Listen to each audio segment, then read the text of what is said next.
These are John's words. My fellow Americans, whom I have gratefully served for 60 years, and especially my fellow Arizonians, thank you for the privilege of serving you and for the rewarding life that service in uniform and in public office has allowed me to lead. I've tried to serve our country honorably. I've made mistakes, but I hope my love for America will be weighed favorably against them.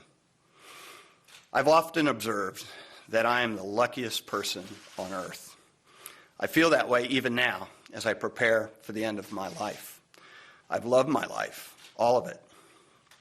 I've had experiences, adventures, friendships, enough for 10 satisfying lives, and I am so thankful. Like most people, I have regrets, but I would not trade a day of my life, in good or bad times, for the best day of anybody else's.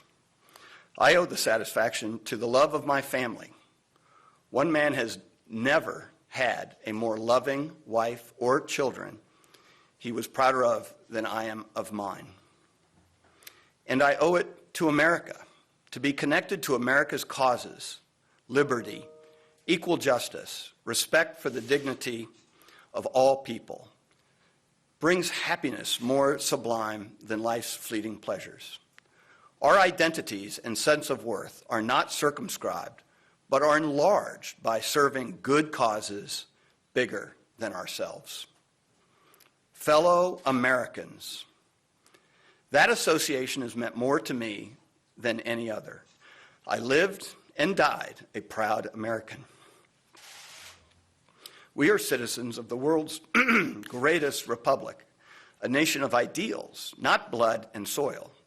We are blessed and are a blessing to humanity when we uphold and advance those ideals at home and in the world. We have helped liberate more people from tyranny and poverty than ever before in history, and we have acquired great wealth and power in the progress.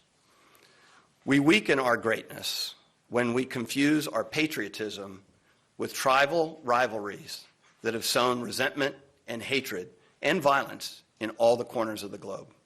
We weaken it when we hide behind walls rather than tear them down, when we doubt the power of our ideals rather than trust them to be the great force for change they have always been. We are 325 million opinionated, vociferous individuals. We argue and compete and sometimes even vilify each other in our raucous public debates.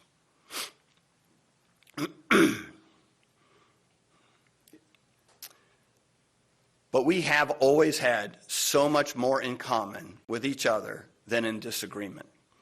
If only we remember that and give each other the benefit of the presumption that we all love our country, we will get through these challenging times. We will come through them stronger than before.